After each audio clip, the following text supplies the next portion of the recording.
বিসমিল্লাহ,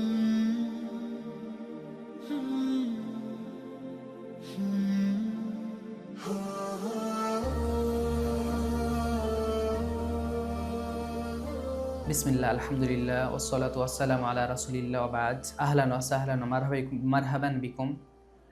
আপনাদেরকে দ্বিতীয় পর্বে স্বাগত জানাচ্ছি। বাংলাভাষী ভাই ও বোনেরা, পৃথিবীর যে যেখানে আছেন সবাইকে আহলান ওয়া সাহলান ওয়া মারহাবান বিকুম।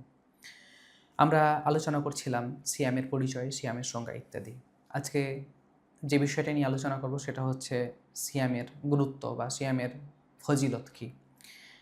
ফাজলুস সিয়াম, সিয়ামের ফজিলতের ক্ষেত্রে গিয়ে আমরা এখানে আলোচনা করব যে সিয়ামের গুরুত্ব বা সিয়ামের গুরুত্ব।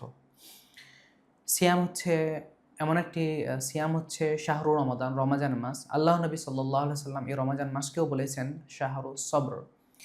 যেমনটা রাসূল সাল্লাল্লাহু আলাইহি সাল্লাম বলেছেন সাওমু শাহরি সবরি ওয়া সালাসাতু আইয়ামিন মিন কুল্লি শাহরিন ইয়াযহাবনা ওয়াহরু সদরি। কেউ যদি রমাজান মাসে সিয়াম পালন করে, রমাজান মাসকে রাসূল সাল্লাল্লাহু আলাইহি সাল্লাম এখানে বললেন যে সবরের মাস, মানে ধৈর্যের মাস। শাহরুস সবর, ধৈর্যের মাসের সাথে, এবং প্রত্যেক মাসে 3টি করে যদি সিয়াম পালন করে তাহলে তার অন্তর থেকে তার যে ঘৃণা, বিদ্বেষ, মানুষের প্রতি হিংসা, এটা দূর করে দিবে। সুবহানাল্লাহ। তারপরে দ্বিতীয় নাম্বার যেটা আমরা বলবো যে সিয়াম পালনকারী হচ্ছে একটা মুমিনের বৈশিষ্ট্য। আল্লাহ তাআলা বলেন আস-সাইমিনা ওয়াস-সাইমাত ওয়াল হাফিজিনা ফুরুজাহুম ওয়াল হাফিজাত আয-যাকিরিনা আল্লাহা কাসীরা ওয়ায-যাকিরাত আ'আদ্দা লাহুম মাগফিরাতাও ওয়া আজরান আযীমা। যে মুমিনদের বৈশিষ্ট্যের মধ্যে আল্লাহ তাআলা একটা বলছেন সিয়াম পালনকারী এবং কারিনী। ওয়াল হাফিজিনা ফুরুজাহুম, যারা নিজের লজ্জায় স্থানকে হেফাজত করে অপবিত্র থেকে। ওয়াযাকিরিনা আল্লাহা কাসীরা, এবং আল্লাহ তাআলাকে অধিক হারে স্মরণ করে নারী পুরুষ। আল্লাহ তাআলা বলছেন আ'আদ্দা লাহুম মাগফিরাতাও ওয়া আজরান আযীমা। আল্লাহ তাআলা তাদের জন্য অনেক বড় ক্ষমা এবং অনেক বড় প্রতিদান প্রস্তুত করে রেখেছেন। এক গেল। 2 নাম্বার আমরা বলবো সিয়ামের ফজিলত। সিয়াম হচ্ছে মানুষের ঢাল স্বরূপ। আল্লাহ নবী বলছেন যে কেউ যদি সিয়াম পালন না করতে পারে তাহলে সে কি করবে? সিয়াম পালন করবে। কেউ যদি বিবাহ করতে না পারে তাহলে সে সিয়াম পালন করবে।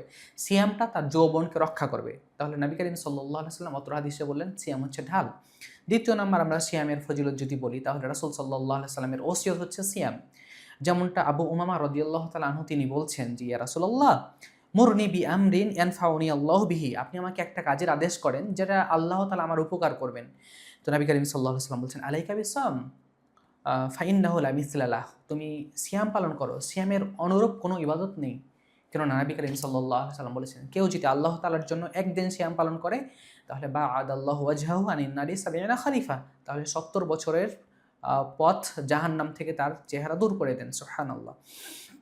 তারপরে যদি আমরা চতুর্থ বলি যে সিয়ামের ফজিলত, যে নবী করিম সাল্লাল্লাহু আলাইহি সাল্লাম বলছেন ইন্না ফিল জান্নাতি সামানিয়াতু আবওয়াব, জান্নাতের 8টি দরজা রয়েছে, তার মধ্যে একটি দরজা হচ্ছে রাইয়ান, লা ইয়াদখুলুহু ইল্লা সাইমুন, যে সেই দরজা দিয়ে একমাত্র সিয়াম পালনকারীগণই প্রবেশ করবে, অন্য কেউ প্রবেশ করবে না।